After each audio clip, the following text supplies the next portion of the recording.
Olá, minhas queridas, meus queridos, que bom estar com vocês mais uma vez aqui no Instituto Ivan Martins, onde acontece Consciência Paranormal. Que a luz esteja com vocês hoje sempre, sempre falando, né, sobre espiritualidade, sobre amor, sobre as coisas da vida, as coisas que todos nós vivenciamos, não é? Lembrando que aqui não tem mestres, somos todos alunos. Somos todos alunos e viajores do tempo e espaço. Só sei que nada sei. E nada sabendo, eu abro possibilidade para o aprendizado. Então vamos aprender juntos? Essa é a grande proposta desse trabalho do Consciência Paranormal. Antes de eu falar sobre o meu convidado de hoje, meu querido convidado de hoje, vocês já se inscreveram no meu canal, no Instituto Ivan Martins? Gente, se inscreva, para vocês é só apertar ali, né? Pá, bater o dedinho em cima, estão inscritos. Não vai fazer diferença para vocês, porque vocês podem me assistir inscritos ou não. Mas para nós faz uma diferença imensa você, né, seguir os nossos canais. Por quê? Quando você se inscreve, o próprio sistema, né, vai distribuir isso para muita gente. E o nosso objetivo aqui é plantar luz. Né? Somos semeadores de luz. E eu estou convidando você para se tornar também um semeador de luz, levando aqui esses papos, porque sempre alguém estará precisando do que nós estivemos falando aqui, em algum lugar, no tempo, no espaço, no universo. Talvez vocês estejam me vendo ao vivo, talvez vocês estejam me vendo depois de 20 anos, né? 100, né? Na próxima encarnação, não importa. O que importa é que vocês estão aqui. Então sejam muito bem-vindos, bem-vindas e obrigado por estarem aqui. Gente, eu recebo hoje um espiritualista universalista, sacerdote da Umbanda. Esse termo hoje, universalista, é muito importante, porque na verdade, né, a gente busca a mesma coisa, a gente busca uma ligação mais... uma coisa sem tantos rótulos, né? Sem tanta... tem que ser isso, tem que ser aquilo, sem tanto dogma, não é isso? Sem tantas regras, não é? A não ser o amor. Acho que a regra é a única coisa que importa. Então, ele é sacerdote da Umbanda e desenvolve esse trabalho na área de ritualísticas e consagrações. E nisso ele coloca todas as técnicas estudadas, enfim. É um estudioso e tem esse viés, né, digamos, da Umbanda, que foi provavelmente o caminho que ele se encontrou, ele vai contar pra gente, mas ele traz todo uma carga de conhecimentos. E ele tem esse trabalho mediúnico através de um projeto que é a Casa Filhos do Todo, onde ele apresenta um podcast, Filhos do Todo.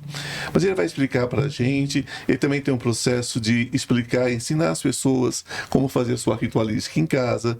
É aquela história que eu sempre coloco para vocês.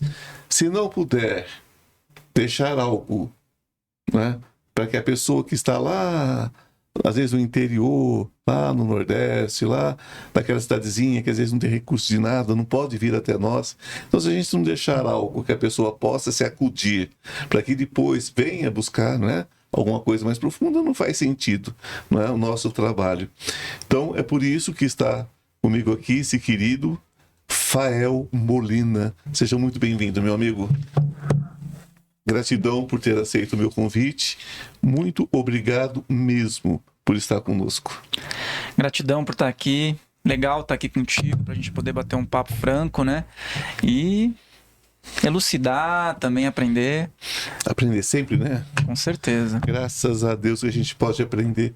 Eu fico passado com a pessoa quando ela se coloca numa posição que eu não tenho mais o que aprender. Ela está encarnado para quê, né? Exatamente. Senão não precisaria estar encarnado, né? Tem muitas pessoas que dizem que não precisam mais reencarnar. Falei, bom, então você tá sabendo disso agora, né? Porque você já tá aqui. Não precisa mais encarnar, é ótimo. As pessoas têm essa pretensão, né? Eu costumo dizer o seguinte, falo, olha, eu gostaria muito, se possível, né, que eu fosse para um lugar assim, um pouquinho menos denso, né, um pouquinho menos complicado. Mas se eu tiver que voltar aqui, voltarei com certeza e grato, não é? Com certeza, com gratidão. Outro dia, de uma forma leve, descontraída, né? Uma amiga falou, olha, você é pisciano, né? Você já escutou que piscianos não voltam mais? Eu falei, então eu preciso acelerar o processo aí, preciso ir rápido, porque eu acho que não tá dando o tempo aí. Eu sou virginiano com ascendência em peixes, mais pisciano do que isso, impossível, né? Eu já passei da idade de viver a questão como é que fala? Tem o solar e tem agora gente, tem o signo solar e tem o contrário. O lunar. O Luna, não, é o contrário. A gente deu branco agora. Astrólogo, hein? Deu branco, mas tudo bem. Ascendência, gente. Ascendência. O meu ascendente, né? O ascendente é peixe. Então, eu já passei da idade de vivenciar a ascendência. Isso porque eu sou astrólogo também. Se eu não fosse, imagina o que eu ia esquecer. Mas, enfim, é uma pretensão a pessoa dizer que não vai errar mais, não é? Não é, Thael? Porque, assim, nós temos tantos exemplos na humanidade de pessoas boas, pessoas que fizeram um trabalho sério, espiritualistas, pessoas que mudaram a humanidade, e essas pessoas também cometeram erros. São pessoas que são marcadas por uma história gloriosa. Então, estando encarnadas, elas estão à mercê de cometer erros e terem paixões mundanas e também lidar com isso, né? Então, a espiritualidade, ela é uma polaridade que você precisa equilibrar.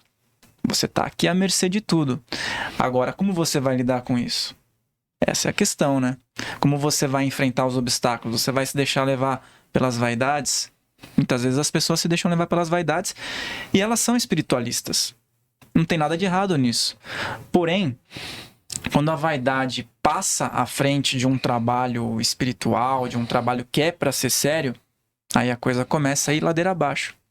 E aí sai o espiritualista e entra só o ser humano com o ego lá em cima. Então, ou lá embaixo, né? Ou lá embaixo, E o trabalho que é necessário é simplificar, na minha opinião. A gente precisa simplificar tudo. Quanto mais simplicidade, mais humildade, mais humanidade, mais conversa de igual para igual, a gente consegue popularizar práticas do dia a dia para que as pessoas não sintam que estão conversando com alguém muito distante só pelo fato da pessoa ser espiritualista. Acho isso um absurdo.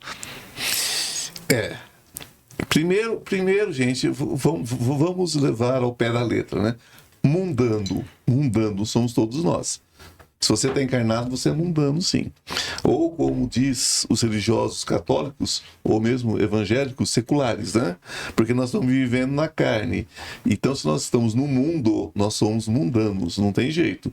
A gente come, bebe, dorme, vai ao banheiro, somos todos iguais. E o espiritualista é simplesmente alguém que, por algum motivo, encontrou esse caminho. Não é? E nós somos mais sujeitos a ataque do que vocês possam imaginar. Somos todos sujeitos a ataque, porque se você está já atolado no que não presta, nas coisas negativas, tudo bem, já tem dono, né, como se diz. Agora, quando você tenta buscar a luz, sempre vai ter alguém para tentar pegar no seu pé e puxar você para a escuridão, né? Sempre. Isso é fato, né? É fato, e o grande professor Wagner Borges, né, proporcionou esse encontro, né? Então, gratidão ao professor Wagner Borges. Com certeza, beijão, Wagner. E ele sempre fala uma coisa que é muito bacana. Cara, você tá se sentindo muito elevado, tá achando que tá lá em cima, pega um boleto, fica olhando pra ele, vê se ele vai sumir. Se ele sumir, aí você vem e conversa comigo. Isso é a cara do Wagner, isso. Então, todo mundo tá no jogo aqui, a gente, principalmente os espiritualistas, eu acredito que os espiritualistas precisam ser mais pé no chão do que as pessoas que muitas vezes são céticas. Sim. Porque o cético, ele já tem uma barreira protetiva, que é o ceticismo, é um mecanismo de defesa, né? Agora, o espiritualista que tá ali vendo coisas, vivenciando várias e várias práticas, aprendendo, por que achar que tá um nível acima ou, de repente, criar um culto à personalidade, né? Como a gente conversou em off, às vezes existe muito isso, né? Então, é normalizar. Tá se sentindo muito elevado, atravessa a rua, vai comer uma coxinha ali e pronto, entendeu? Baixa a bola. Baixa a bola. Se você tá encarnado, grande coisa você não é. Então, baixa essa bola. é fato que as pessoas tentam endeusar a gente. Tentam. Porque quando elas fazem isso, elas transferem para a gente uma responsabilidade que elas não querem assumir. Então é bom ter alguém que elas julgam estar mais próximo dessa luz, porque daí elas não têm essa responsabilidade. Existem os dois lados. Existe o lado da vaidade, do espiritualista, e existe o lado do conforto de quem busca os espiritualistas, né? Então, não existe caminho pronto, não existe almoço grátis. A vida é aqui, aprendendo, aqui e agora. Não tem como fugir disso. Uhum. E às vezes as pessoas elas complicam, porque muitas vezes elas estão dentro de um viés de muita sofisticação. Às vezes alguém chega até mim e fala assim, olha, mas é muito complicado a gente poder entrar em contato com a espiritualidade, ter aí um mundo magístico, ritualístico. E eu falo, cara, olha o sol aí. Tá aí, né? Olha a lua, olha as estrelas. Isso tudo tá aí à disposição e você precisa só se conectar com essas forças. Então, é mais simples do que a gente imagina, né?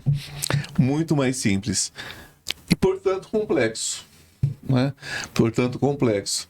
As pessoas precisam, o espiritualista tem a obrigação de se dar o respeito. Né? Se você pensa que sabe alguma coisa, aí que você tem que estar mais respeito ainda, porque tudo que você disser faz uma diferença imensa na vida de uma pessoa que talvez não tenha filtro, né? Outra coisa que o Wagner diz que eu adoro: filtrem tudo. Eu sempre digo isso: filtrem, filtrem e filtrem, principalmente o que eu falo, passa tudo na peneira, se sobrar alguma coisa, aproveita. Mas passa na peneira, porque não tem como ser diferente. As pessoas se tornam donas de verdades absolutas. Isso é um perigo, né? Uhum. Principalmente quando alguma situação gera muita euforia na pessoa. O sensorial, ele é um profundo indicador daquilo que tá caminhando bem. Às vezes o sintoma de euforia e daquela energia, aquela adrenalina para realizar as coisas, ele entra dentro da pessoa com um aspecto até voltando ela para uma megalomania. E ela não entende que está vivendo um processo desse em looping. Mas quando você se sente sereno, em paz, tranquilo e pronto para realizar qualquer coisa sem se abalar, aí que está o grande segredo de você compreender o que está acontecendo no momento e direcionar para outras pessoas também. Porque se a gente deixar só para a gente, por que a gente está encarnado, né? Existem aquelas coisas que são mais ou menos absolutas, né? Pelo menos para mim. Porque você não precisa concordar, por favor, discorde. Discordar é muito bom. Mas o bem não tem como fazer o mal. E o mal não tem como fazer o bem. Então, baseado nisso, tudo que você fizer de negativo vai ter uma reação negativa, vai ter um fruto negativo. Se você fizer de bom, vai ter um fruto positivo. Baseado nisso, a gente foge de toda perseguição, foge de toda maldade, né? Foge dessa pretensão, desse orgulho. Como é que você chega na Umbanda, meu querido? Pela dor. Sempre, né? Pelo amor não chega a ninguém. Muitas pessoas, elas chegam pela dor até a espiritualidade. E, assim, desde muito novo, a sensibilidade espiritual estava muito aflorada. Mas é claro que num primeiro momento, assim, não se entende o que é, né? Minha mãe sempre foi espiritualista, é espiritualista ainda, mas, assim, estudiosa, mas não praticante. Ia num lugar ou outro, mas desde muito novo eu entrava nos lugares e sentia mal, sentia sensações as mais diversas, sentia presenças, né? E isso foi se levando, foi se levando. E aí a gente vai empurrando com a barriga, como se diz, né? E aí chegou a adolescência, que é uma fase completamente complicada para um médium. Terrível. E aí a coisa apertou. As saídas do corpo começaram, né? Algumas projeções de forma não voluntária, né? Nós não dizemos hoje eu vou dormir e vou me projetar. Hoje em dia as pessoas buscam isso. Mas no primeiro momento começaram a acontecer. E aí vem aquela rebeldia normal do adolescente de não querer aquilo, de querer viver normalmente, entre aspas, né? Com os amigos, sair, de se divertir, beber, farrear. E tudo isso me afetava muito. Eu chegava das baladas e quando eu dormia, vinham os ataques. E esses ataques, às vezes, eram fora do corpo. E eu comecei a me questionar por que aquilo estava acontecendo Paralisia comigo. do sono. Paralisia do sono, catalepsia projetiva, Ok. entre outros fenômenos. E um profundo sensorial ativo. Aquela coisa, todo mundo saiu e foi para uma balada. A gente sabe que balada é um lugar de inúmeras energias, né? Vampirismo, pessoas vão se divertir, mas pessoas também vão se aproveitar, pessoas fazem coisas legais e não fazem. E todo mundo no dia seguinte, como é que você tá? Tô bem, tô legal. Eu não tô legal. Demorava um tempo para equilibrar. E daqui a pouco você sai de novo com os amigos, tá em ambientes, vamos dizer, desfavoráveis no aspecto energético e não sabendo lidar com a energia, novamente acontecia. E eu comecei a buscar explicações do que estava acontecendo comigo. Quando era criança, minha mãe levava em psicólogo, ia numa benzedeira, ia às vezes até num pastor. E assim, não sentia conexão. O único lugar que me clareou foi quando eu pisei na Umbanda. Quando eu pisei na Umbanda, tudo começou a fazer sentido. Eu senti como se tivessem tirado com a mão as angústias que eu tinha, porque a mediunidade estava aberta e eu não estava trabalhando. Então, outros seres se aproveitavam da minha energia e isso me deixava mal.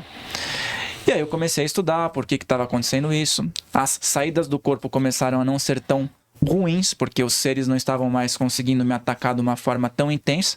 Lógico, ainda existia. Mas aí eu comecei a estudar, a me iniciar e comecei a direcionar minhas energias para um trabalho legal.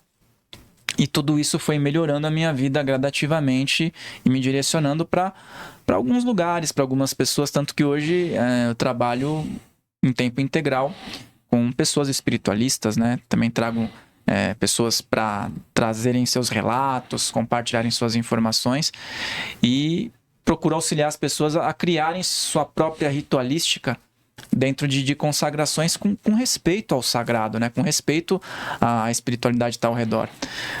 Porque quando a gente sente na pele, a gente sabe que o outro também pode passar por isso e não tem ninguém para elucidar. Porque naquela época não tinha internet, a gente tinha que ir na biblioteca para buscar um livro, né?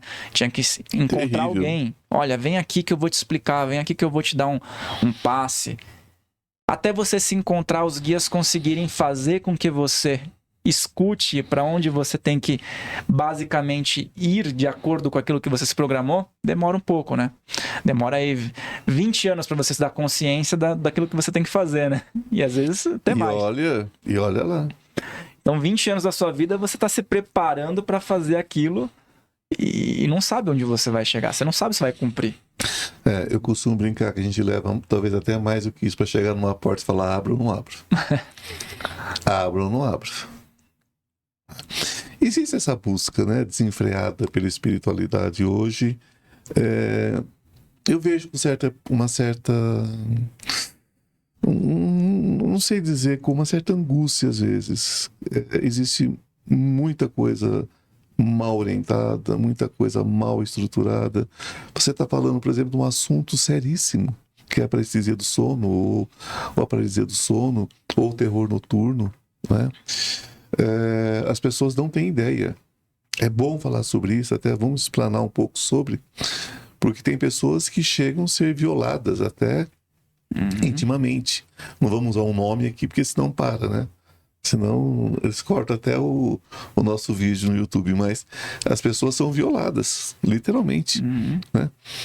Outras, por exemplo, eu me dei conta porque pensava que era um sono, que era um sonho ruim. Eu me dei conta o dia que eu amanheci com isso aqui quase quebrado. Porque eu disse, vai me pegar. Você sabia quando ia te pegar também, não sabia? Sim. Você sente, fala, vai me pegar. Acabou, agora tô ferrado. Eu sabia que ia me pegar. E eu falei, só que dessa vez eu vou olhar. Eu não vou cobrir a cabeça, eu vou olhar dentro do olho dessa coisa, que ele não manda em mim. E eu olhei. Quando eu olhei, eu só vi o vulto e me pegou por aqui e apertou muito. Parecia que ia quebrar. Quando eu acordei chorando, eu voltei chorando, porque doeu muito mesmo. E quando eu olhei no espelho, estava todo roxo aqui. Falei, bom, não é sonho. A que ponto chegava o seu terror noturno, a sua paralisia do sono? As experiências mais fortes que eu tive foram na adolescência, entre 16, 17 até meus 20 anos, foi equilibrando. Mas uma vez eu cheguei numa festa, fui dormir, e aí escutei alguém chamar lá fora. Só que nisso, eu já tava na projeção, né? Caminhei normalmente pro portão, morava numa casa com portão baixo. Cheguei lá, tinha um rapaz alto, assim, com uma aparência bem sombria. No que eu cheguei, ele me puxou e foi tentar sugar a minha energia aqui pela boca. E nisso eu resisti e tal, né? Foi bem desesperador. E a única coisa que me veio no momento foi parar e começar a fazer uma oração. No que eu comecei a fazer a oração, foi enfraquecendo a mão dele. Só que eu voltei de uma forma tão abrupta que eu levantei, eu assim, despertei já quase em pé. Meu corpo levantou, assim, sabe? Aí eu falei, nossa, por que isso aconteceu, né? E beleza, continuei procurando me lapidar. E teve uma outra experiência que até o Wagner, muitos anos depois, me clareou sobre o significado. Que eu sentia como se fossem Rottweilers pisando nas minhas costas, rosnando assim. E eu achava que aquilo era um ataque espiritual fortíssimo. Ele disse, cara, você já parou pra pensar que aquilo pode ser uma defesa também? Que esses seres podem ter parado ali e começado a rosnar pra te auxiliar? Eu nunca tinha pensado por essa ótica. Pra mim, aqueles seres estavam se plasmando pra me atacar. E aí, quando eu sentia aquele rosnado, eu entrava em conexão, trabalhava um pouco a energia e sumia tudo. É porque esses seres não atacam se você está submisso, né? Eles só vão se aproveitar de você. Você tá rosnando é pra tirar alguma coisa que tá perto de você também ali, né? É outro processo. É a pisadinha, o Wagner falou, se chama pisadinha, ele falou. O Wagner bota sarro em tudo, né? É um sarrista. Mas levando a sério. Levando a sério, é bom. Levando a sério. Se a gente não aprender a rir dentro da espiritualidade, fica ruim, né? Mas me diz uma coisa. Eu acho que isso é importante, porque parece que nós estamos falando de uma coisa tão absurda, e não é. Quantos de vocês em casa passaram e estão passando por isso? Né? Aí, muitas vezes, ora, reza, dependendo da formação, da orientação espiritual que tem, e aquilo não resolve. Né? Porque a tendência do cristão, por exemplo, é rezar um Pai Nosso de cara, né? E reza mesmo. E reza mesmo. Mas existem coisas que são progressivas. Chegaram a falar com você, por exemplo? Sim, muitas vezes. E o pior que são sarristas, né? Eu me lembro uma vez que me pegou e me segurou, e eu fiz muita força, mas não adianta fazer força, e eu rezei e saiu. Aí quando eu falei, graças a Deus, me pegou e falou assim, te enganei. Nesse dia, eu também tive certeza de que era uma coisa muito real. Com você, como é que acontecia isso? Essa questão de falar com você. Muitas vezes eu recebia pedidos de ajuda.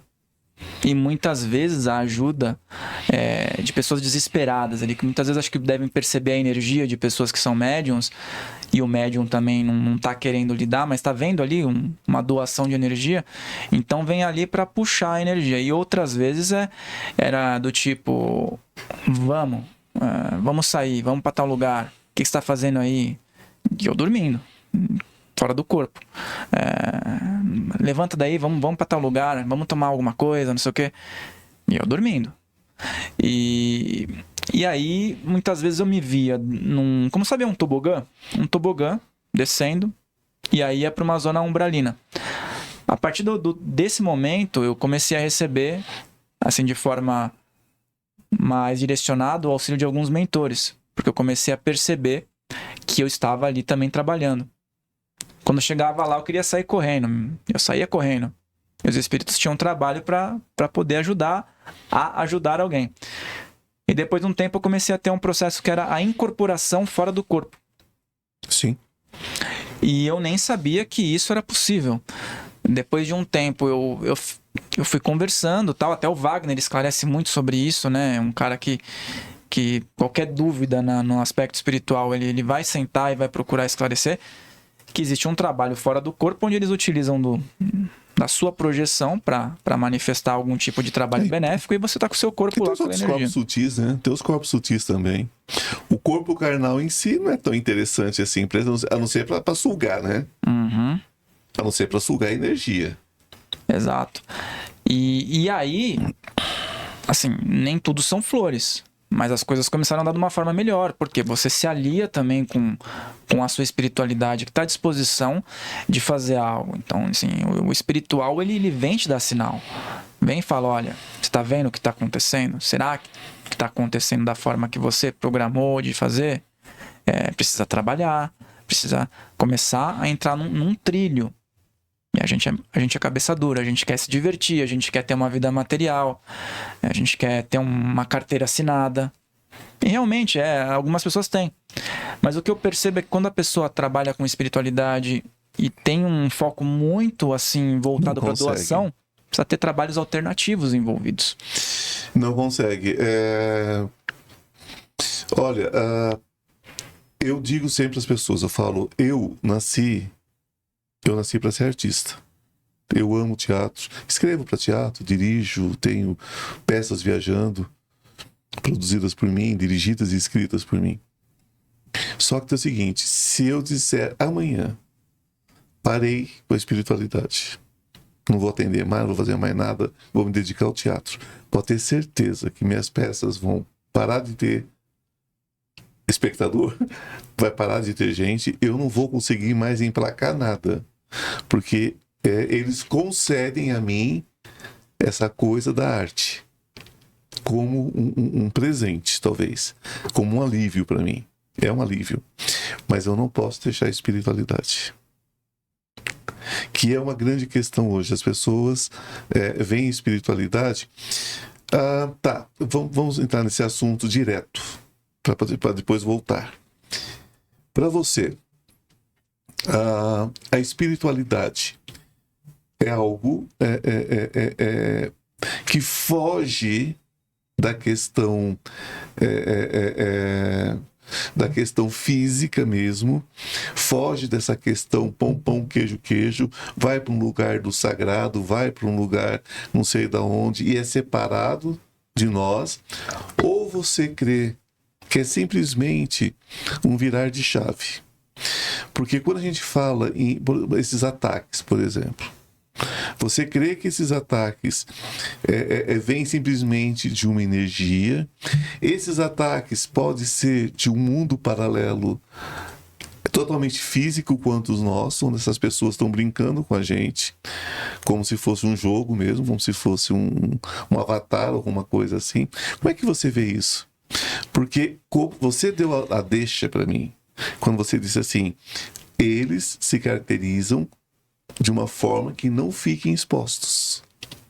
Então vem um médico desencarnado como o Preto Velho, vem e fala voz não sei o quê, mas na verdade aquilo ali é um artifício para a gente poder assimilar o que eles trazem. Como ele pode vir também com um cientista, para tanto faz. Agora, isso é energia de alma ou isso é energia de entidades vivas, encarnadas? Todos estão vivos, né? Porque não existe morte. Mas entidades encarnadas em outro sistema que vêm simplesmente nos auxiliar ou brincar com a gente, como se fosse um game. O que você acha sobre isso? Eu acredito que é uma intersecção de tudo isso. A gente tem contato com um pouco de tudo. A gente está aqui no Batidão, né? Aqui mesmo tem entidades que estão aqui auxiliando o teu processo, auxiliando o meu, o da parte técnica também, do rapaz da parte técnica, e o prédio, e a rua, e todos têm um motivo para estar ali. Como também, eu acredito que nós não estamos sozinhos no universo, isso é fato. Para mim, isso não tem nem como a gente começar a conversar, porque o Criador não ia desperdiçar tanto espaço, né? Não. A gente não tem tanto... A gente não é o topo da cadeia ali, o topo da pirâmide para ter todo esse privilégio, né? E muitas vezes as comunicações vêm, sim, de seres que estão vivendo uma experiência em outro local e se interessam pela polaridade que nós temos aqui na Terra. Muitas vezes a gente recebe uma mensagem de um ser de outro planeta que ele fala assim: é muito curioso a capacidade que vocês têm dessa dupla polaridade. Muitos querem vir aqui para poder investigar e acabam ajudando, e alguns, depende da consciência, atrapalhando. Mas o que eu vejo é que nós estamos dentro de um batidão, onde existem entidades que ainda estão ligadas aqui por conta de aspectos anteriores, guias espirituais tiveram vivências conosco, né? E também estão se comprometendo ainda a realizar algumas coisas, tanto quanto guias de outros lugares que também se interessam por nós, muitas vezes, como você falou, para brincar, a gente não sabe, né? Porque às vezes eles querem uma zombaria, querem fazer alguém passar de guru da nova era e estão plasmando uma entidade extraterrestre como na verdade é um zombeteiro ali que está fazendo todo mundo acreditar numa mentira e controlar ali, usar a energia daquelas pessoas para finalidades que nós nem podemos imaginar. Como seres que estão também em outros planetas interessados na evolução daqui, porque também tem seres encarnados aqui que fazem parte daquele sistema e que estão conectados. Então, eu acredito que tem um pouco de tudo. E são conscientes? São conscientes. E a gente está aqui num planeta que realmente tem de tudo. A gente começa a abrir a clarividência, de repente, num ritual, ou até numa saída do corpo, a gente vê de tudo. Você crê que se aprende quando o espírito está na erraticidade, quando está desencarnado? Eu acredito que aprende, sim. Existem iniciações fora do corpo que eu já tive a oportunidade de acompanhar. Não, a pergunta aqui é outra. Desculpa. Ok, a gente sabe que durante o desdobramento, eu desdobro, eu sei o que acontece. E inclusive eu fico brincando com o Wagner. Qual foi a última hora que nós assistimos juntos? Porque a gente vem com o assunto, eu falo, já está na ponta da língua dele, ele responde, eu já sei o que é. Quer dizer, a gente fez aula junto em algum lugar. Tudo bem. Mas nós estamos encarnados e a nossa consciência pode viajar fora desse corpo, embora esteja ligado a ele pela reencarnação. O que eu estou perguntando desencarnou. Eu não sei qual é a sua crença no desencarne. Se você crê que vai para algum lugar, que fica, eu creio na reencarnação simultânea. Fechou os olhos aqui e abriu ali. Mas, enfim, o que é tempo? Para nós, o tempo é uma invenção nossa. Uma vírgula pode durar 1000 anos, né? Então, esse piscar de olho aqui pode ser 1000 anos na erraticidade e 1000 anos pode ser um piscar de olho lá. Pelo menos essa é a base. Mas o que eu estou te perguntando é o seguinte: você crê que nessa ligação entre uma encarnação e outra, o tempo que você estaria na erraticidade, você não está habitando um corpo, você acha que é possível aprender alguma coisa? Acredito que sim. Assim, até você comentou, eu já pensei várias vezes sobre isso. A gente desencarna aqui e encarna ali, né? Sim. Como se não tivesse tido esse lastro, muitas vezes, ao esquecimento. Sim. E, claro, alguns têm a dádiva de ter uma retrocognição, ir lá lembrar, outros até chegam aqui lembrando. Mas eu acredito que sim, porque, veja bem, um guia espiritual, ele está trabalhando. Então, digamos que ele não está encarnado, né? Não é esses seres que vêm de outro planeta, que estão encarnados lá e passando uma comunicação. Ele está junto à tua realidade fazendo um trabalho. Qual seria o objetivo também desse trabalho? Também aprender, né? Muitos dizem que se aprende muito mais quando a gente reencarna, por conta das limitações, por conta dos desafios. Mas eu acredito que existam possibilidades também nesse período intervidas, né? Que existe ali um trabalho, existe algum aprendizado para a pessoa de repente trazer para uma próxima. O Wagner fala muito isso, que fez um curso de memória, né? Para poder vir para essa encarnação com a memória boa. E até ele fala, só que eu não lembro desse curso, né? Até brinca com isso. Então, já esqueceu que fez o curso, lascou. Mas sabe que fez. Então eu acredito que sim.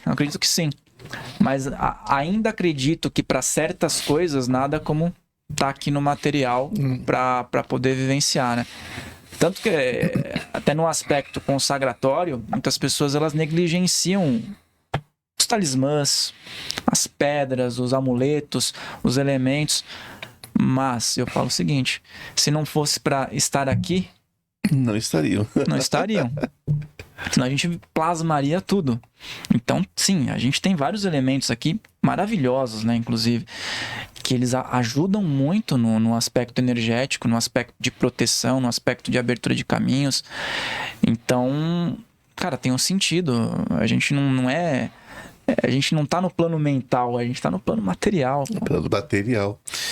É porque quando a gente fala sobre isso, eu vejo assim. É por isso que eu questiono muito essa história de aprender na reticidade. Se nós podemos aprender lá, a encarnação seria quase que uma não necessidade, não é? Aí nós vamos bater naquela tecla, né? Segundo o que nós aprendemos, somente o homem tem o livre-arbítrio. Então, se somente o homem tem o livre-arbítrio, o mal em si não existe. Porque existe só a ignorância do homem no aprendizado de que é Deus, né? Porque somos deuses. Você concorda que nós somos deuses? Concordo no aspecto de todos terem a centelha, o fractal, né? Para ter uma conexão. Somos sim. Somos. Então, se somos deuses, estamos num processo de evolução, o corpo cansa. O espírito não tem por que cansar. O espírito ele vai seguindo, reencarnando, enfim. Então, a gente, por algum motivo, nós temos essas cascas, né? Que nós vamos nos libertando dessas cascas. Mas esse processo só existe porque eu acho que chega um ponto da consciência humana que, se ela não tiver um headsetzinho ali, não parar, falar, vamos construir um muro e construir daqui para frente, a gente não aguentaria, porque a consciência ficaria sobrecarregada. A consciência ficaria sobrecarregada. Então é nesse sentido que eu questiono, às vezes, o aprendizado na erraticidade. Eu estive do outro lado. Eu conto isso muito. Eu estive do outro lado. E quando eu volto sem saber de nada daquela história. Eu vivi 20 não. Eu vivi mais 14, 15 anos sem nenhuma consciência daquilo que eu vivi aos 6. E aos 21 estoura tudo, vem tudo. E a partir de... eu entendi através de uma pequena mensagem. Agora, a questão é... até que ponto... né? É isso que eu quero que você coloque para mim. Você tem uma visão da Umbanda. A Umbanda trabalha muito a questão da alma. Vocês têm o balé das almas, vocês têm toda uma ligação, né? Com a questão das almas benditas e tudo mais. Se você vai, por exemplo, o candomblé já não existe. O candomblé não se relaciona com almas. Né? Se relaciona com energias primordiais. Se você vai, por exemplo, para o cristianismo tem uma ligação muito forte com as almas também tem. Então, o que eu pergunto para você é: até que ponto, dentro de uma Umbanda universalista, você relaciona o que é primordial ou fractal do que é alma? Até que ponto você acha que isso tem influência sobre nós? Você realmente crê que sobre a Terra fiquem almas de irmãos aqui abandonadas por eles mesmos, né? Porque é ele que se abandona, não é Deus que abandona ninguém. Você acha que esses irmãos se abandonam aqui e continuam influenciando a nossa vida? Ou fica uma energia, tempo, espaço? O que é que fica aqui? Nós, como deuses, deixamos fractais nossos para trás também? Ou ficamos mesmo perdidos aqui, atazanando a vida dos outros? É bem complexo isso, porque, cara, eu já refleti muito sobre isso, sabe? E dentro das vivências, o que eu observo é o seguinte: sim, tem muita gente apegada aqui ainda. Tem gente que tá aqui apegada desde ali de século XVIII, século XVII. Aquele espírito, ele não tem consciência que ele tem o tal do fractal divino, que ele tem a possibilidade de perdoar, que ele tem a possibilidade de seguir. que se ele de repente virar uma chave e se conectar com uma energia solar, uma energia lunar, vibrar diferente, ele pode estar sintonizando com outro lugar. Porque às vezes a pessoa fala, vai parar no umbral. Não, já estava no umbral. Só deu um passo. Só ressoou com aquilo que a pessoa já era. Exato. É que aqui a gente tem uma proteção, entre aspas, material. Você vai para sua casa, fecha a sua porta, sai da sua casa, vai para o mundo, contata as pessoas. No mundo espiritual, não. Você não tem essa âncora. Você está ali com as mais diversas influências. Então, claro, a gente tem uma fonte única e inesgotável? Sim. Por exemplo, o Sol. O Sol nasceu para todos, né? Nós falamos sobre isso. Sim. Será que essa caneca existiria se não tivesse Sol? Nem essa caneca existiria se não tivesse a energia do Sol. Então, o que eu digo é o seguinte. O Criador, ele tem maneiras de mostrar que nós estamos conectados. E segundo Ivan Yov, eu gosto muito de estudar o Ivan Yov, que mudou totalmente a minha percepção magística. O Sol é uma forma de nós entendermos que a energia pode ser renovada. Ah, mas o Sol vai apagar algum dia. Até agora não apagou. E eu não quero saber quando vai apagar. Muita gente tem teorias e teorias. Mas como ele se mantém com aquela energia toda? É uma energia superior que provavelmente alimenta ali, que nós não temos condições de explicar. Por quê? Talvez não chegamos ainda num ponto de esclarecimento suficiente para concatenar informações. Mas sim, existem as mais diversas consciências que não estão abandonadas. Mas quando você vê um filme, por exemplo, espírita, que eles relatam um umbral e vão seres ali resgatar. Esses seres estão indo resgatar, fazendo um trabalho. Será que esses seres que são ditos socorristas pelo espiritismo, e muitas vezes Exus que estão ali, não estão aprendendo, observando a desgraça alheia? É uma reflexão também que eu coloco. Será que eles não estão cumprindo um processo para ter uma nova oportunidade de reencarnar e ter um direcionamento material mais interessante? Também fica essa questão que eu sempre coloco nos meus trabalhos. E aí, eu também concordo na questão de... mônadas, vamos colocar como mônadas, vai? Ou um representante de um grupo que vem aqui, encarna e os outros estão ali fazendo outras atividades em outras camadas. Tá?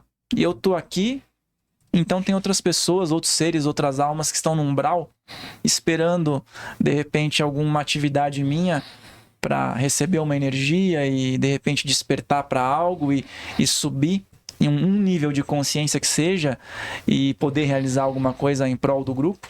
Tem essa questão também. Então, é muito complexo. Agora, o que eu sei é o seguinte, que no universo que eu vivo, eu dou muito valor aos que estão mais próximos, que são guias que normalmente se apresentam na Umbanda.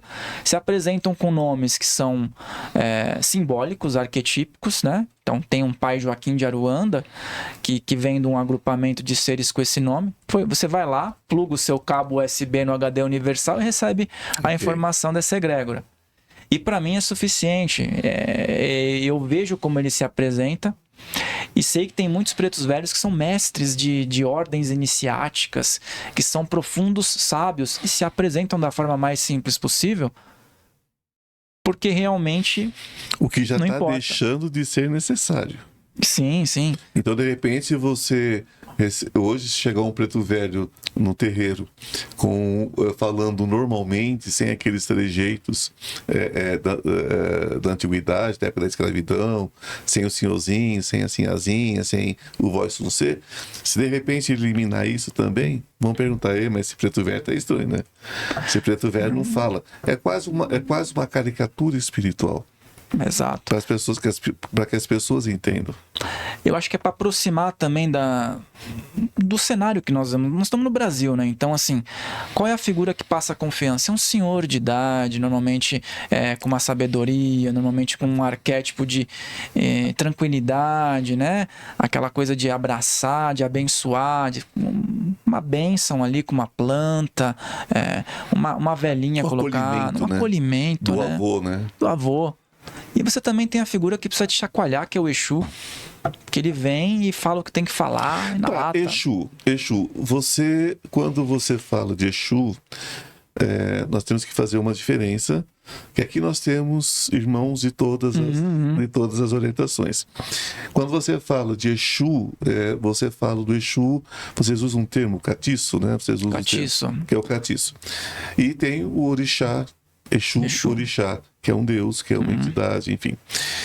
Quando nós falamos de Exu, hoje, eu trago muita gente de Umbanda aqui, e a gente acaba brincando com isso, porque Exu é o que abre, Exu é o caminho, é a luz, é tudo dentro de um terreiro. Tirar Exu do terreiro? Como é que é na sua visão? Eu acho que é impossível tirá-los de forma espiritual. De forma material, até sim. Eles podem tirar uma referência, podem tirar... vamos dizer assim, eles podem tirar da vista um assentamento, uma referência. Mas eu conheço vários lugares espiritualistas que tá proibido falar sobre Exu, mas lá no fundo, lá no cantinho, tem as firmezas, tem os assentamentos. Levar o Exu ao escondidinho. Ao escondidinho. Escondidinho de Exu. Escondidinho de Exu, isso. Ah, que legal. Mas é o que eu falo. Quer saber como é que funciona um trabalho espiritual? Fala com um cara que tem uma projeção astral e foi para um terreiro, ou para um centro espiritualista que nega o Exu, ou para uma igreja. É uma história curiosa. Tem um amigo que é pastor, muito legal. Gosto muito dele. E tem um outro pastor que é amigo dele. E esse pastor, claro, são crenças. Claro, então a gente respeita. Ele cresceu acreditando que Exu era uma figura demoníaca, do diabo e tudo mais. E para ele tá ok. É aquilo que ele acredita. A gente não pode criticar porque ele cresceu entendendo que aquilo era o mal. Um amigo clarividente foi acompanhar uma vez um culto, né? Da igreja dele, viu que havia um ser amparando ele, que era um Exu, que o guardava, e aí ele se comunicou mentalmente com essa entidade. Mas ele acabou de meteu o pau em você aí, né? Vamos dizer assim, na sua linha. Ele falou, não importa. Ele é uma pessoa boa, ele tá fazendo um bom trabalho, e isso é o de menos para mim. Eu vou continuar aqui, vou continuar ajudando, e ele continua sendo uma pessoa boa. Ele cresceu com essa crença e vai ser um pouco difícil de sair. Essa vida aqui ele vai trabalhar dessa forma, e nós não estamos preocupados com isso. Então, assim, para você ver como o espiritual é muito maior, não liga. Né? Não liga nada para isso, sabe? É muito maior. Isso a questão é que o ser humano, ele só pode entender aquilo que ele classifica, né? Então é da forma, da cor, escolhe lados, né? O ser humano gosta de escolher lado, né? Gosta de ter um grupo, né? Gosta de ter um grupo, principalmente se for um grupo bem grande e covarde que puder torturar um grupo menor, né? Porque daí se sente melhor. Aquela questão da força. Quando a gente fala sobre isso, até é legal a gente falar sobre... Tanto que o espiritualista, o médium, o benzedor, a benzedeira, né? A pessoa que ajudava o outro ser humano, sem depender de uma instituição, foi perseguido ao longo da humanidade. Vamos dizer, na época da Idade Média. Aquela senhora que benzia, que resolvia o problema, ela era queimada. Por quê? Porque ela estava resolvendo um negócio que a instituição predominante não conseguia. Então isso é do mal. Vamos tirá-la da nossa frente, vamos controlar as pessoas. E aí, graças à tradição oral, hoje nós temos aí tudo isso muito vivo, né? Querido, mas tem que antenar para uma coisa, né? Você é da Umbanda. Então não fica acreditando muito na lente de óculos cor-de-rosa, não. Porque estão entrando em templo, quebrando assentamento de terreiro na cabeça dos pais de santo, botando fogo em terreiro como se fosse a Idade Média. Então nós estamos passando por um período de desrespeito religioso muito sério. Muito sério. E digo mais, pode piorar muito. Pode piorar muito, porque se você tudo o que representa minorias, apesar que Umbanda no Brasil não é minoria, né? Porque tem quase o mesmo tanto de fiéis que a Igreja Católica, porque vai na igreja domingo, mas na sexta-feira, na quarta-feira, na segunda-feira tá no terreiro. Então mas ainda é considerado minorias, porque a pessoa vai, mas não se assume. Ela não se assume. Qual é a sua religião? Católica. Ou espírita, no máximo. Ou espírita, no máximo. Nunca vai falar que é da Umbanda ou do Candomblé. Então, o que acontece? Essas pessoas estão sendo as mães, os pais de santo do terreiro, os sacerdotes da Umbanda, né? Que vocês preferem o termo sacerdote, não pai de santos, pai de santo, ou mãe de santo. Então, quando você vê por esse lado, a perseguição nunca teve pior. E hoje nós vemos uma questão de controle, né? Dentro de comunidades, por exemplo, onde o pastor também muitas vezes está ligado àquilo que não é tão legal assim, não vamos dizer o nome, e que é preferível mantê-los todos presos dentro de uma igreja. Não pode ter liberdade de culto, porque a liberdade de culto, eles vão dar um auxílio que tira o poder daquela igreja de cima daquela irmandade. Esse é um assunto muito delicado, mas a gente tem que falar, porque senão a gente passa a impressão, querido, que está tudo bem. E não está. E não está. Você é um sacerdote branco, dos olhos azuis, tá? Que de repente tem lá o seu terreiro, tudo certinho, tudo dentro de uma pseudo-legalidade, porque a nossa legalidade é aquilo que nós queremos. Já bastaria isso. Mas tem o terreiro, de repente, do irmão que mais humilde, mais, sabe? Que talvez dentro do terreiro dele só tenha mesmo o pessoal daquela comunidade. A polícia chega, desce o pau, quebra tudo. O tráfico chega, desce o pau, quebra tudo. Então é o seguinte, não tem liberdade de culto no Brasil. Já teve. Nós estamos vivendo uma inversão de valores. E isso é preciso ser colocado. E inclusive, esses dias a gente conversou sobre isso, que houve uma palestra, né, num lugar que é de Umbanda, no Rio de Janeiro. E o sacerdote, eu digo assim sacerdote, mas assim, eu não me prendo muito a esses termos. Pode chamar de chefe de terreiro, cacique, pai de santo, né? Tem várias nomenclaturas. Mas o líder ali, né? Quem conduz o trabalho. Ali, o líder espiritual. O líder espiritual, ele tinha que fazer isso mesmo. Ele tinha que abrir o espaço dele. E ele não tinha referências dos pretos velhos. Como ele ganhou quadros e não podia colocar na parede. Porque ele falou, se eu colocar, no outro dia entram aqui e quebram tudo. Então, realmente, é algo delicado. Não devia mais estar acontecendo, né? Não é inadequado. Mas, assim, se a gente comparar com a Idade Média, que só da gente estar falando sobre isso, a gente estaria morto, né? Pelo menos essa certa, vamos colocar entre aspas, liberdade de falar sobre o assunto e realizar uma prática, a gente tá conseguindo. Mas realmente, o preconceito ele vem de uma forma exacerbada porque é o inexplicável. Para eles, para quem vai lá e ataca, é o inexplicável, é o mal, né? Então é complicado. Mas assim, a gente quebra tudo isso com o universalismo, quando a gente fala do universalismo. Sim. Né? Quebram, mas a gente tem sempre que lembrar que as pessoas têm direito do seu culto, mesmo que esse culto seja totalmente ancestral e que tenha uma pegada mais ancestral, né? Então, de repente, uma casa que cultua Exu abertamente, ela não tem que ser perseguida por isso. Né? Existe muita ignorância sobre espiritualidade. Uma das coisas mais absurdas que eu escuto, mas matam animais. Eu falo, você come os seus vivos?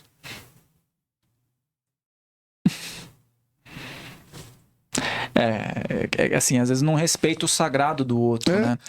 Então, você come os seus vivos, você vai comer o boi vivo? Chega na tua casa, você mete a faca nele e come ele vivo? A sua galinha você come viva? Vai olhar o que acontece no frigorífico, vai olhar o que acontece dentro de uma granja. Agora, quando você vai num ritual que tem, né, para os iniciados, que tem um abate de animal, o animal não pode nem sofrer. Se o animal sofrer, está cancelado aquele procedimento. O animal não pode nem sofrer. E aquela carne distribuída dentro do terreiro para aqueles que têm mais necessidade. A carne é distribuída. Então, quer dizer... eu tenho tido algumas... Esse ano passado eu tive algumas convivências, alguns papos legais com alguns sacerdotes candomblé. Com pessoas iniciadas e realmente... mantém tudo isso com bastante respeito ao Nossa, sagrado. um respeito absoluto, né? Então a gente está falando sobre sagrado, porque é muito difícil quando você fala de Umbanda, a Umbanda nasce. A Umbanda nasce de um sincretismo também. A Umbanda se desenvolve para outros lados. Eu tenho aqui sacerdotes que vêm, são maravilhosos. Eu tenho sacerdotes aqui que já vieram aqui. Tem um casal que eu adoro. Louvam até outras divindades. Hã? Louvam até outras divindades. Outras divindades. Eu tenho a Tati e o Sérgio. A Tati e o Sérgio, que são sacerdotes incríveis. E eles têm lá, tem o altar lá de Exu, altar de Pombagira, tá lá. E tá tudo certo. E eles cultuam aquilo com muito respeito, com muito amor, com muito... Então, a questão é a gente trazer essa questão para o debate, né?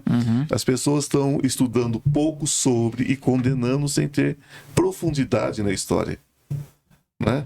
Sem ter profundidade na história. Porque fizeram esse link do mal, porque o mal é uma invenção católica.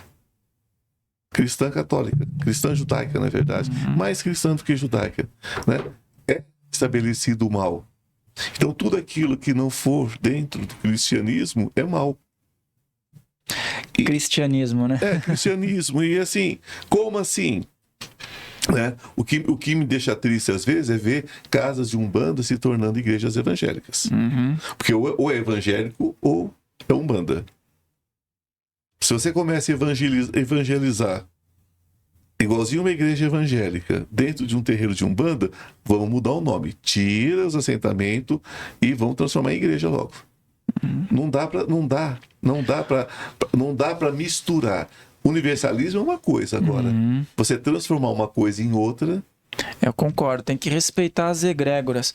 O que a gente está comentando sobre egrégoras, sobre sintonia.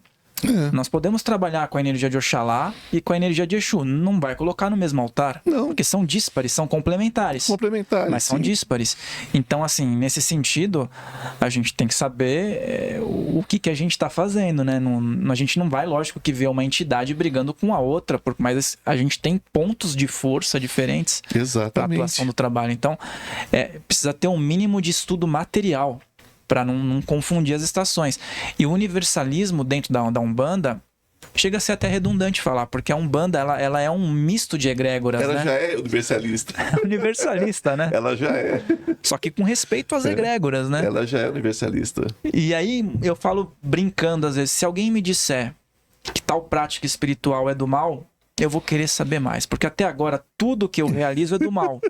Então, se falou que é do mal, eu vou querer saber mais para ver como é que é. Mas é isso, é porque ficam com... É o seguinte, é você pesar a pena como se fosse chumbo e reclamar do volume, né? Tá? 1 quilo de pena é muita pena, 1 quilo de chumbo não é nada. Mas as pessoas põem tudo na mesma balança e querem julgar da mesma forma. Primeiro que não deveriam julgar pela própria estrutura, não deveriam julgar. E segundo, já que se atreve a julgar, pelo menos que dê o valor de cada coisa, né? Entenda o que é pena, o que é chumbo e julgue de forma diferente. Já que se pretende julgar, não deveria, mas que julgue de formas diferentes, né? E se tem uma pena na tua casa, pelo menos consagra ela para alguma finalidade, Exatamente, né? Consagra essa pena. Mas é que fica essa... Olha, a questão é a seguinte, aquilo que nós falávamos mais cedo, não vamos entrar em detalhes, mas ainda é sobre aquilo. É sobre você perseguir e você dar para a religião, para a espiritualidade, aquilo que não existe na espiritualidade. Talvez a religião até exista, mas não existe na espiritualidade. Espiritualidade não tem preconceito de cor. Espiritualidade não tem preconceito de gênero, sabe? Homem e mulher vale a mesma coisa, né? Eles respeitam isso desde que mundo é mundo, eles respeitam inclusive os metametás, que fica entre os dois gêneros, né? Isso já era respeitado na África há 10 mil anos atrás. E o povo está questionando isso hoje. Então são coisas que respeito é básico, né?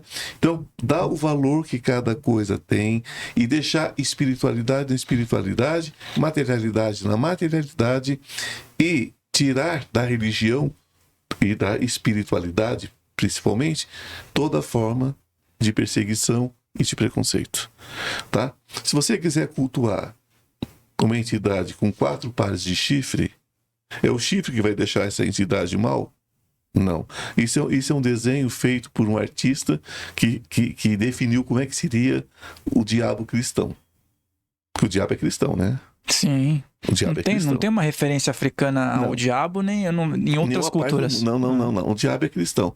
Então, colocaram essa figura e tudo que não parece da igreja é jogado, né, para essa situação. E como é que você vê hoje a questão do sacerdócio? Como é que você vê hoje a questão da casa de Umbanda, no caso da Umbanda Universalista? Porque o universalismo também é muito vasto. Vamos falar da sua casa. Você não pode falar da casa de ninguém, pode falar da sua.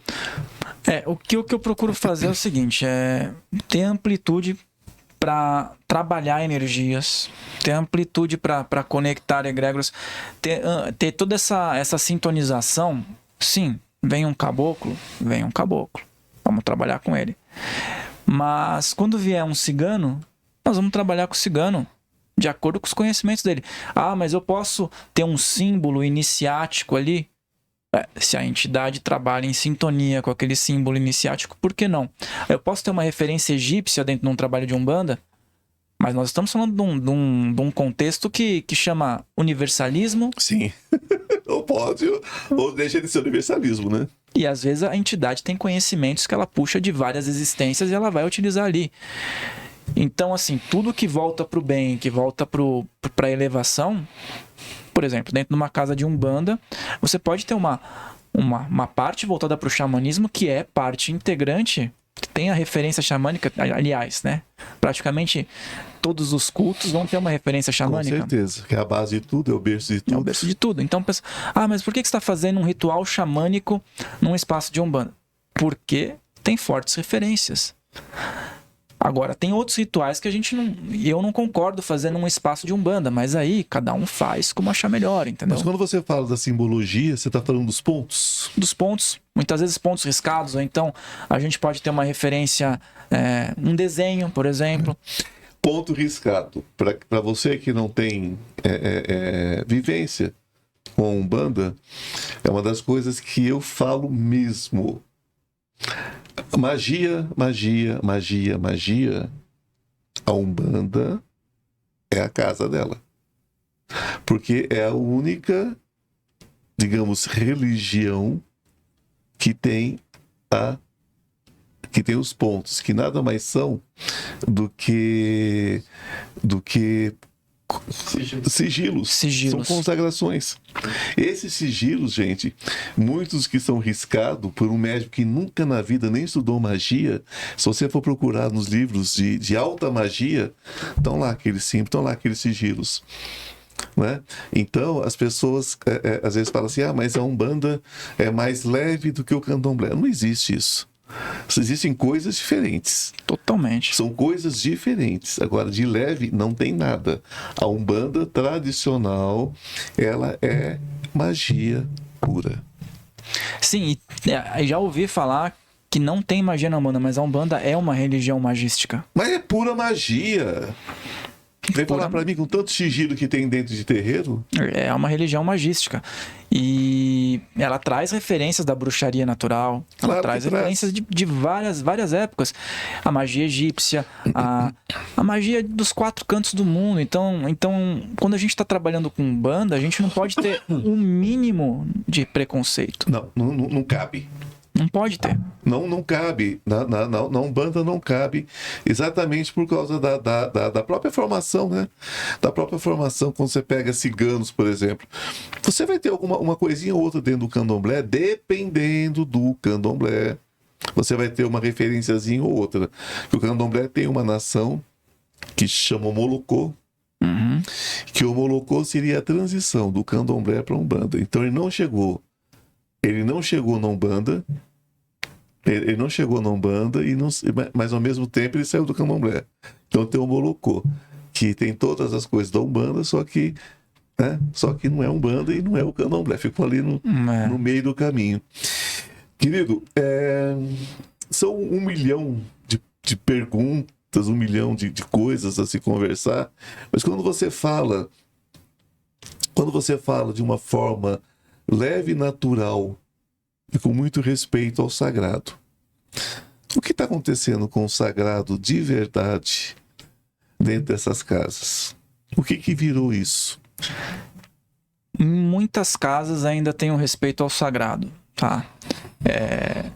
Você tem que fazer uma referência ao sagrado quando você está dentro de uma ritualística. Não adianta nada eu falar, vou fazer um ritual aqui, colocar esse copo d'água aqui, acender uma vela, falar, tá feito. Tá feito nada. Tá feito nada. Você só vai gastar uma vela e o copo d'água. Não adianta nada eu postar na internet que eu fiz um ritual com trocentas velas, frutas e imagens, se eu não ativei a intenção, se eu não ativei o poder do verbo, o poder da conexão, o poder do choque de retorno, o poder de convidar aquela egrégora ali. Porque é muito fácil a gente dizer, ó, eu vou evocar aqui uma entidade, ela está a meu serviço. Não, eu estou convidando essa entidade a participar, estou convidando essa força porque eu estou procurando elevar a minha vibração até eles e ficar próximo para que eles possam, claro, sintonizar e aí a gente utilizar as energias dos elementos para algo bom, para algo que seja virtuoso. Uma coisa que eu acho que está muito errado é procurar realizar coisas para terceiros. Eu sempre digo, qual que é o crivo de respeito ao sagrado? Se alguém olha para mim, ou para você, para qualquer pessoa e diz, vem para cá que eu resolvo o teu problema. Opa. E você não tem que fazer nada. Opa, já deu ruim. Já deu ruim. Eu posso auxiliar você. Eu posso, como uma figura que conhece sobre ritualística, você como uma figura que conhece sobre espiritualidade, auxiliar, ensinar um ritual, ensinar uma consagração.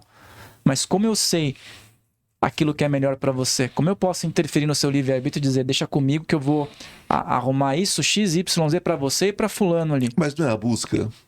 Não é a busca hoje em dia? Eu falo isso todo dia aqui, gente. Não é a busca. As pessoas não estão tentando terceirizar de qualquer forma, jogar para cima? De todas as formas. Por isso que eu sempre digo, quem aprende não depende, né? Então, quem aprende não depende. Gosto disso.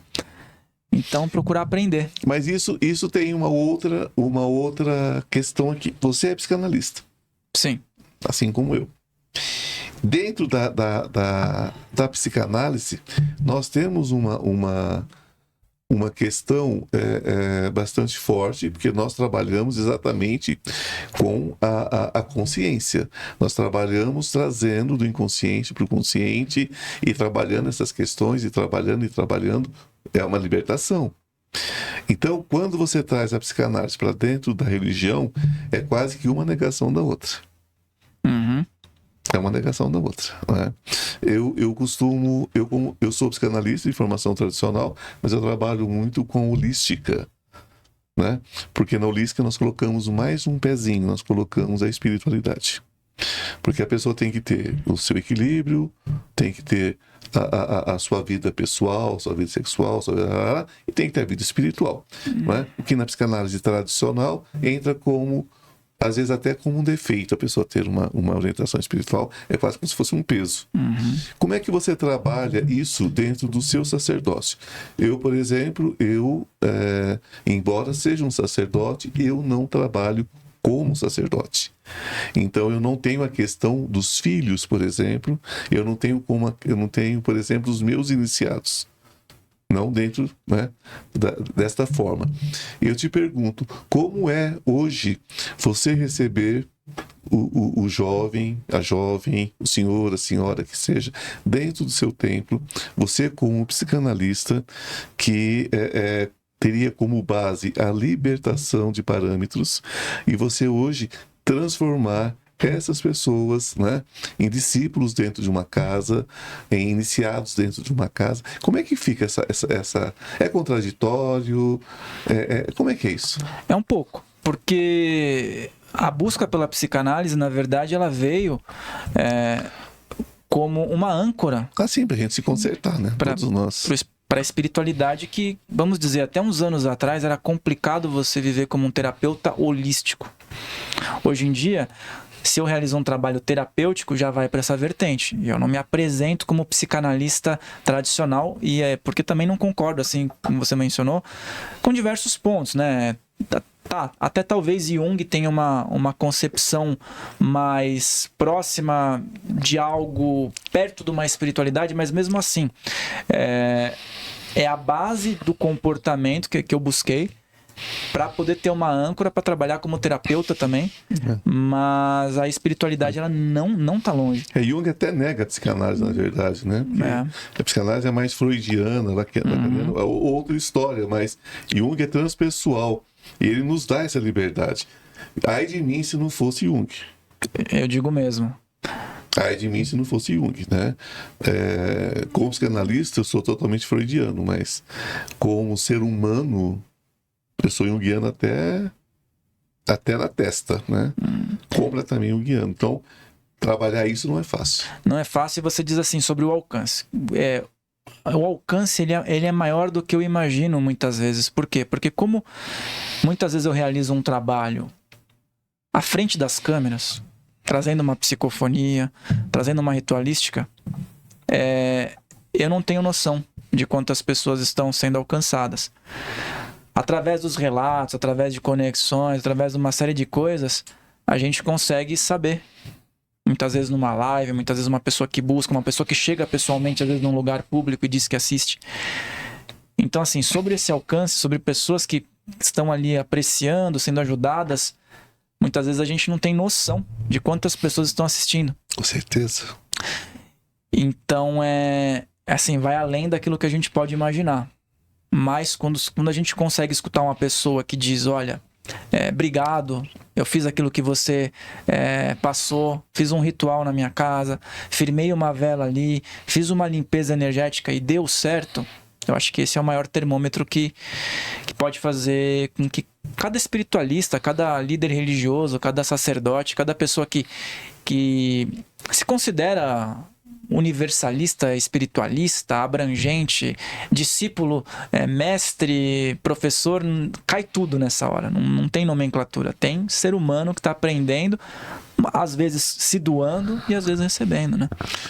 É sempre, né? Quando você doa, você está recebendo. É incrível. Quanto mais você doa, mais você recebe, né? As pessoas ficam tão preocupadas em receber às vezes, e esse processo é automático.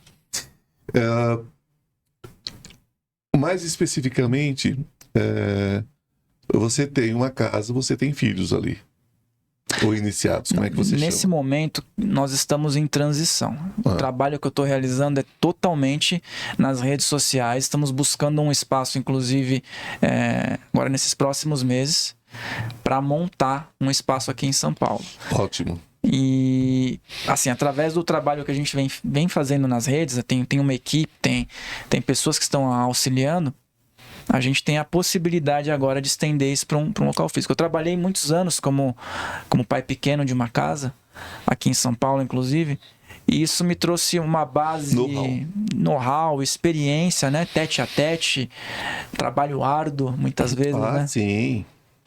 E agora estou tendo a possibilidade de criar esse trabalho que é a Casa Filhos do Todo, para agrupar pessoas que querem vivenciar uma espiritualidade sem aquela questão do rótulo, mas sim com respeito ao sagrado e com grande influência sim da Umbanda dentro das ritualísticas, mas permitindo também que o sagrado se conecte com aquilo que os guias querem direcionar.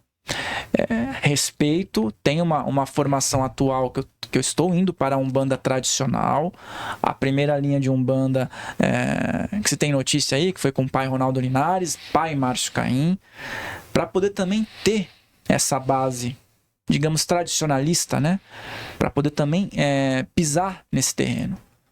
Mas com muito respeito também às vertentes da Umbanda Sagrada, do Saraceni, do Mate Silva e de todos os seres que trabalham em prol da luz, né? A Umbanda Linda. E tem um monte de nomenclatura agora, né? A Umbanda Linda, tem muita coisa aí. Pois aí é que entra Aí é que entra a grande questão, né? Mesmo sendo uma coisa, quando você fala em respeito ao sagrado, todas as religiões de cunho africano têm o compromisso eterno, né? Uma vez catulado, uma vez rapado, uma vez você tem o compromisso eterno. Existe o compromisso eterno? O respeito pelo sagrado passa por esse compromisso? Acredito que nada é eterno. Uhum. Acredito que a gente chega num ponto que Transcende aquilo. transcende aquilo, você se unifica, vai chegar um tempo, né? Eu não cheguei nesse tempo ainda, estou muito longe disso, né? E vejo muitos seres humanos que acreditam já terem chegado. Oh, meu Deus, é complicado. Mas eu acho que vai chegar um tempo que se unifica tudo e aí se contribui de uma forma, vamos dizer, uníssona, vai? Mas eu ainda não cheguei nesse tempo e, por enquanto, respeito ao sagrado e esses Eu agrupamentos. conheci uma sacerdotisa da Umbanda que quando ela via um médium assim muito orgulhoso, ela fazia assim. Ela se podia esperar. Ela se podia esperar que não ia dar certo aquela história. Não ia dar certo aquela história. Bioenergia. Você é um terapeuta bioenergético, né? Mais uma questão somatória. É mais uma somatória, né? Quando a gente lida com a bioenergia, com a bioenergética, nós estamos falando também da questão mental, da questão de direcionamento, né? A bioenergética é muito extensa, é muito extensa. Você aplica a bioenergética dentro de qual segmento? A dança, a biodança, os rituais? Porque, por incrível que pareça, o próprio rodar, a própria gira da Umbanda pode ser Sim. colocada dentro da bioenergética. É, a referência das danças circulares, né? De vários povos. E o xamanismo novamente entrando aí, né?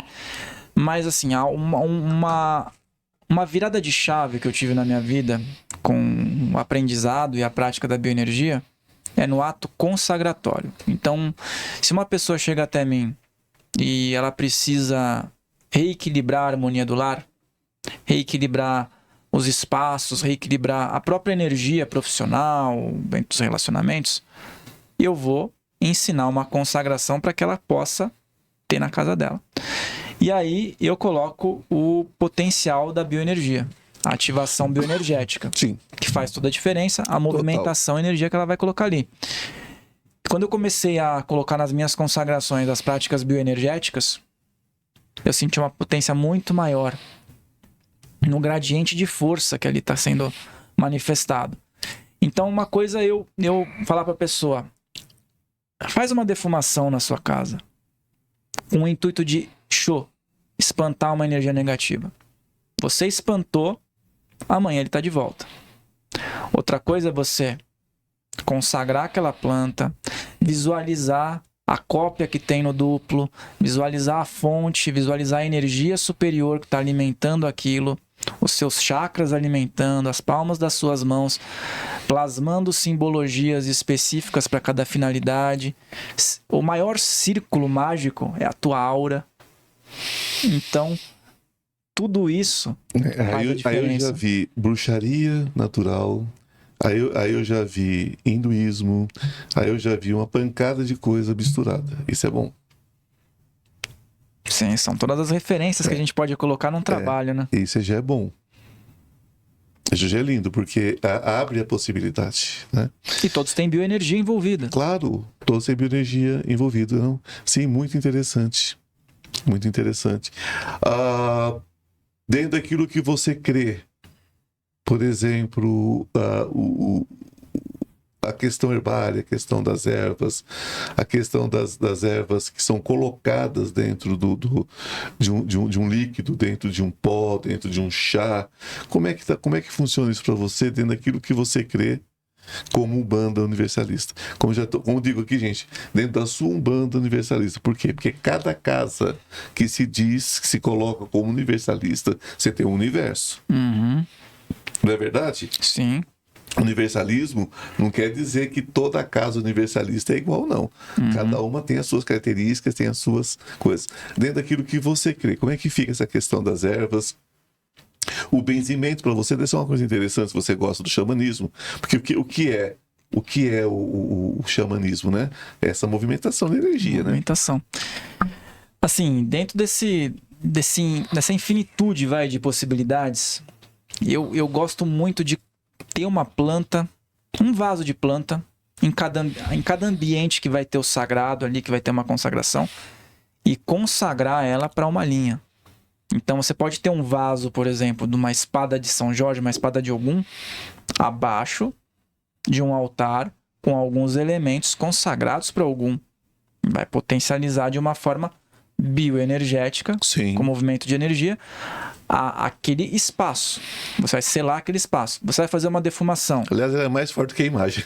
É mais forte que é muito mais. A imagem é só o projeto que você põe nela. É aquela coisa, né? No Tibete, eles dizem que quanto mais você fizer ali orações, intenções numa imagem, depois de um tempo vem um fractal daquela divindade e habita ali, né? Ah, sim. Então é aquela coisa, é a repetição, é a consagração, é o ritual, né? E quando você faz uma defumação com Tá ouvindo aí, Rafael? Você Ouvindo, ouviu isso? Com o tempo vem o fractal. É assim que funciona. tem que criar a egrégora, né? E aí você faz uma defumação com o único objetivo de expulsar um intruso que tá ali, às vezes não tá nem para te atrapalhar, mas ele quer ajuda, ou um vingativo, um obsessor, ele vai esperar aquela energia baixar e ele volta muito pior, porque ele volta com raiva. Agora, se você consagra aquelas plantas, Você abençoa, provoca, né? Você provoca, né? Você provoca. Você tá com uma sapatada num enxame de abelha. Depois volta pior, É. né? Agora, se você consagra, se você reaviva, né? Eu gosto muito desse termo. Alguns anos atrás eu fui aluno do Adriano Camargo, Sim. o herveiro, e gosto muito do trabalho dele, é uma referência muito grande pro meu trabalho com plantas, é o fato de você reavivar aquela energia, de conectar ela com Deus Pai Todo-Poderoso, com qualquer nomenclatura que você entende que seja a força maior, e convidar as entidades, convidar as energias favoráveis a reavivar o poder maior que tem ali, né? Essa faz toda a diferença, né? Eu gosto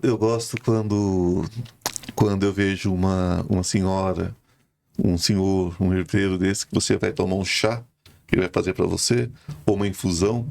Aí ele pega a erva com a mão, né? Faz isso Macera. aqui, macera com as mãos. A pessoa fala, que coisa esquisita. Eu falo, não. Ele está intensificando, ele está fazendo uma comunhão do desejo dele de te curar com o poder de cura daquela planta e a tua fé. Se você já barrou ali, acabou, não toma. Não é? É incrível, né? O que esses herdeiros fazem, né? O que essas pessoas fazem. E aí volta o assunto, ele tá trabalhando, às vezes nem sabe, mas tá trabalhando a bioenergia ali. Ah, sim. Ele não precisa saber, né? Pra que ele vai botar nome? Ele sabe que funciona. Funciona e funciona que é uma beleza. Ele sabe que funciona e acabou. E aí você entra no viés do ato consagratório de uma planta. Consagratório. Você tem uma planta na sua casa, você pode ter, ela faz o papel dela. Mas e se você consagrar e colocar elementos próprios ali? E respeitá-la, né? Se você vai tirar uma folha de alguma coisa, não vai arrancando a folha, porque você não tem esse direito, aquilo é vivo. Fala, você pode me ceder uma folha, duas, você me dá licença, faça isso de manhã, não vai fazer isso à noite. Né? Tenha o cuidado, ou pode até ser à noite depois de uma certa hora, né? Mas tenha esse cuidado, né, de não tirar com o sol quente ali, machucar a planta como se ela fosse tua escrava, né? Como se ela fosse uma coisa jogada para você usar ali. Quer dizer, não tem vida, não tem energia, não tem nada, né? A pessoa vai arrancando e vai fazendo. É uma protocooperação, né? Aquela planta, aquele ser, aquela energia tá se doando para uma causa. Sim. Né? E é um sacro ofício. É um sacro ofício. E você tá doando a sagrado. sua energia para uma causa também, né? E falando em sagrado, você já falou em sagrado algumas vezes. O que você acha dessa história do sagrado feminino? Se fala muito de sagrado feminino hoje. Só que se esquece também do sagrado masculino. Eu acho que está havendo uma inversão muito grande, né? É necessário o sagrado feminino? Sim. Gaia, eu tenho ela aqui, né? Tenho Gaia, que eu sou apaixonado por Gaia. Só que é o seguinte, não existe vida só com Gaia. Uhum. Deus Pai Todo-Poderoso e Mãe Natureza, Mãe Divina. Né? A Mãe Divina. Então, nós temos que ter o sagrado masculino também. Como é que isso, dentro da Umbanda Universalista, como é que vocês trabalham esse sagrado masculino? Com total vigor. Assim, dentro dos meus trabalhos, eu procuro potencializar o sagrado masculino com total vigor e principalmente as ativações na energia do Sol. Nós trabalhamos também... Isso daí é uma questão própria dentro dos meus estudos, tá? Claro. Eu deixei isso bem claro, que cada templo, cada egrégora vai ter a sua Umbanda universalista. Porque isso é muito pessoal. Muito pessoal. Então o fato de você, olha, uma coisa maravilhosa que quem tá acompanhando pode fazer e que é um exercício iniciático, inclusive várias ordens iniciáticas. A Umbanda é um celeiro de ordens iniciáticas, tá? Então assim, várias ordens iniciáticas fazem isso. E eu tive uma experiência fora do corpo muito interessante nessa energia, que é a energia do Sol. É nos primeiros momentos da manhã você ter o contato com o nascer do Sol, que é a única hora que dá para olhar para o Sol, né? Que não vai fazer isso meio-dia que a pessoa vai ter cega, um problema sério. Fica cega. Então, o Sol nasceu, é aquela hora que você vai ver a energia do Sol vindo em sua direção. E isso é sagrado masculino. Isso é vigor. Isso é necessário. E a energia da Lua muitas vezes vai se conectar com o sagrado feminino. A própria maçonaria, tá? Eu também sou iniciado, sou maçom. E lá dentro se trabalha muito a energia do sagrado masculino e do sagrado feminino. São complementares. O hexagrama é complementar. As polaridades do alto e as polaridades, o que está em cima como o que está embaixo, são complementares. Então, a importância da Mãe Divina, ela é fundamental, porque ela estava apagada. Sim. Desde eras e eras. Então ela veio, reavivou, e as pessoas elas compreendem essa importância, mas não podem apagar a importância do sagrado masculino, senão a gente cai numa cilada, né? Apenas inverte o problema. Inverte a polaridade, inverte o problema, né? É o respeito à Gaia, respeito ao sagrado feminino, mas também ao sagrado masculino, para que não fique uma coisa, para que não se troque o lado do problema, né? Sim, porque aí você desestrutura de outra forma, né? Desestrutura de outra forma. Ok, perfeito. Vocês estão preparando um curso, né? Você e a Kelly. E a Kelly estão preparando um curso de que vocês vão ensinar o processo ritualístico, tipo, faça você mesmo. Isso, é mais ou menos o que a gente conversou aqui. Quem aprende não depende, né? E é claro, aquilo que a pessoa pode realizar sem uma devida iniciação, né? Sem estar dentro de um círculo fechado. Porque, assim, muitas vezes ela precisa ter uma iniciação para fazer certos procedimentos. Mas aquilo que é cabível dentro dos conhecimentos que a Kelly tem, com a terapia de ambientes, com Feng Shui, e o que eu trago das minhas vivências ritualísticas com plantas, com elementos consagrados, com trabalhos de abertura de caminhos e de proteção energética do lar através das plantas também, muitas vezes, vasos e talismãs, amuletos, né? Velas, a energia do sol, a energia da lua, a energia da água. A gente resolveu unir forças para a gente poder trazer esses conhecimentos para as pessoas, que é através do portal Seu Ritual. Então as pessoas elas vão poder, dentro da casa delas, dentro do ambiente que é sagrado, que deve ser sagrado, né, realizar algumas práticas para potencializar o ambiente, melhorar a harmonia, melhorar o caminho profissional, muitas vezes, que está travado porque a pessoa ela não está colocando a energia correta naquilo que precisa fazer. Proteger a casa de invasões energéticas que muitas vezes elas vêm, você estando preparado, e você estando despreparado, elas vêm muito mais. Elas não estão interessadas no seu preparo, nem no seu despreparo. Elas vão vir e vão entrar, né? Esse que é o problema. A diferença é que você divide um pouco, Exato. né? A exemplo de uma planta, que você vê, às vezes a planta secou, agradeça porque aquela planta secou, porque ela te livrou de receber uma carga muito maior de energias. Então, isso tudo e mais um pouco a gente acaba ensinando nessa jornada que vai que em breve a gente vai estar colocando à disposição, abrindo as turmas, né? Por enquanto as turmas estão fechadas, que é no portal seuritual.com.br, 2 professores para colocar um pouco da nossa experiência de vida aí. Eu encontro você onde que eu encontro você? Como? Quais são as suas redes sociais? Nós temos o podcast Filhos do Todo, que inclusive você estará lá. Nós vamos falar sobre ele agora um pouquinho ainda. Mas onde é que nós encontramos você? Tem o Instagram, @FaelMolina, Farrell, né? F-A-H-E-L, Molina. Tem o Instagram Filhos do Todo e tem o Instagram Casa Filhos do Todo, que também tem no YouTube. Acho que é super importante deixar isso já. E agora vamos finalizar falando sobre o seu podcast, né? Filhos do Todo. Você recebe das mais diferentes vertentes também, né? Sim. São filhos do todo. Filhos do todo, porque tem o todo muitos está em filhos, todo. Todos vai todo, então isso é maravilhoso. E acontece sempre, né, no Filhos do Todo, né? Que é YouTube, né? YouTube, o Filhos do Todo normalmente tem transmissões às quartas-feiras ao meio-dia e sextas-feiras a gente costuma ter um horário variável, ou às 4 ou às 6 horas, a gente super vê legal. conforme o convidado, né? Transmissões ao vivo e é um trabalho que me trouxe muito aprendizado. Conversar com pessoas, ver experiências diferentes, né? Ter essa humildade de aprender, de absorver, né?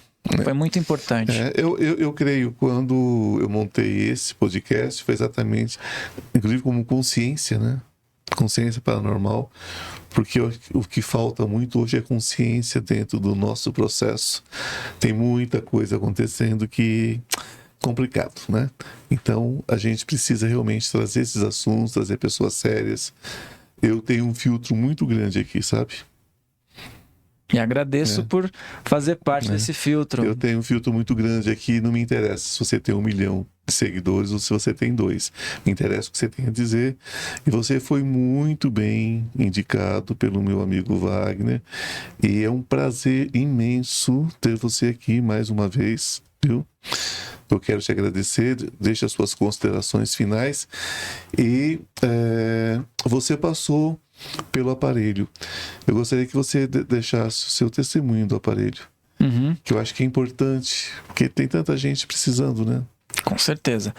Antes de falar sobre os agradecimentos, considerações finais, foi bem interessante, né? O Ivan, cheguei aqui, o Ivan me apresentou o aparelho, eu achei maravilhoso, já gostei, obrigado. né? Até falei, nossa, vamos levar isso para fazer lá no Filhos do Todo também, porque a experiência foi muito boa. Eu sentei aqui e aí eu senti a presença de algumas entidades, muitos prismas, né? Muitas energias voltadas aí para a parte piramidal, né? Para essa parte estrutural, cercando o ambiente. E se apresentou um Exu, que tinha capa preta, cartola. Acredito que esteja tomando conta aqui do espaço, até mesmo esteja junto aqui comigo também. E os seres que eu falei que vi são seres altos, loiros, bem brancos, com capas prateadas e até tonalidade prateada, às vezes, né, no cabelo. E aí depois o Ivan comentou que realmente... né? São... Olha, é difícil a gente falar nomes, né? Mas você sabe que a Atlântida, ela não vai ser encontrada como Atlântida, porque tanto a Atlântida quanto outras civilizações vizinhas não foram extintas, foram elevadas. E eles foram embora, porque não eram daqui. E então o que você teve foram seres atlântidos ajudando, ou os Atlantes, como se falava, né? Como as pessoas costumam falar, os Atlantes que vieram para, de alguma forma, fazer algum processo com você. Isso, e o chakra cardíaco também e humeral muito trabalhado, foi muito, muito intenso. Contato espiritual, né? E foi isso, eu gostei muito. Olha, você tem que levar isso lá, viu, quando você for. Juro que eu vou tentar, vai depender da hora que vocês combinarem da minha ida. Vamos pegar o Samuel para fazer isso aí. Pesa muito. É muito pesado. Muito pesado. Mas eu vou dar um jeito, sim. Vai ser um prazer levar. Não, mas tô brincando. Não, vai ser um prazer levar. A caixa foi feita para isso. O problema é só a data e se a gente tem condições, porque daí eu não posso nem levar essa, que essa eu não posso descer aqui no prédio. Eu tenho que levar uma outra que eu tenho no outro lugar. Mas vou levar com todo carinho. Vai ser um prazer levar e compartilhar. Querido, Então, suas considerações finais, mais uma vez, me deixa um contato para as pessoas seguirem você. Então é isso. Quem quiser acompanhar o trabalho, pode seguir meu Instagram, @FaelMolina, com H, né? Fael Molina. O Instagram Filhos do Todo, que é oficial. Faço sempre trabalhos de interconexão. E o Instagram Casa Filhos do Todo. Os três têm conexões. Tem o canal Filhos do Todo no YouTube, Cortes Filhos do Todo. Estamos aí com os convidados colaborando, né? O canal crescendo cada vez mais. E o canal Casa Filhos do Todo, onde eu coloco mensagens psicofônicas, práticas ritualísticas para o dia a dia. E quero agradecer, né, pelo convite. Quero dizer que eu estou muito feliz de poder participar contigo, que eu sei que você tem uma profunda experiência aí dentro dessa área. É uma satisfação poder estar aqui conversando contigo, recebendo essa energia que foi muito agradável hoje. Espero que a gente tenha mais encontros e teremos em breve lá no podcast. Né? Em breve. Eu quero te agradecer muito. Você é muito gentil. E com certeza estaremos juntos logo no seu e outras vezes aqui. E nós falamos tanto do chakra cardíaco. Existe uma questão que é muito forte em todos nós. Nós só podemos começar a nossa jornada espiritual numa progressão, né? Porque jornada espiritual, desde que a gente foi criado como alma, bilhões de anos, nós já tínhamos iniciado. Mas digo, iniciar um processo de caminhada, de prosperidade espiritual mesmo, quando nós nos perdoamos, que é um dos processos mais difíceis. As pessoas falam assim, mas eu tenho que perdoar um monte de gente. Tem, mas primeiro se perdoe. Porque só quem tem amor no coração pode amar. Só quem tem empatia pode sentir, né, o que o outro necessita e ter amor por esse outro e poder perdoar esse outro também. Então, esse livro foi uma reminiscência entre o perdão e o despertar, uma jornada espiritual, onde eu falo sobre esse processo de cura através do perdão. Vocês podem encontrar no institutoivanmartins.com, o único lugar que vocês podem encontrar hoje. Eu tirei eu vendia no site, mas nós estamos no processo de transição, então você só pode encontrar agora nesse endereço desse site, institutoivanmartins.com. Quero te agradecer mais uma vez, Fael. Gratidão, querido. Gratidão mesmo por ter aceito o convite. Eu sei que você é muito ocupado e poder compartilhar com a gente, né? Mais uma vez, peneirem. Veja aquilo que faz sentido para vocês. Colha suas flores, encham, né, a sua cesta. Se não gostou, deixa onde está, porque alguém vai colher. O seu amor é muito bem-vindo. Os haters não, esses eu prefiro que nem fiquem conosco, porque aqui é um lugar de luz e a busca dessa luz. E que essa luz esteja com cada um de vocês, hoje e sempre, de forma especial.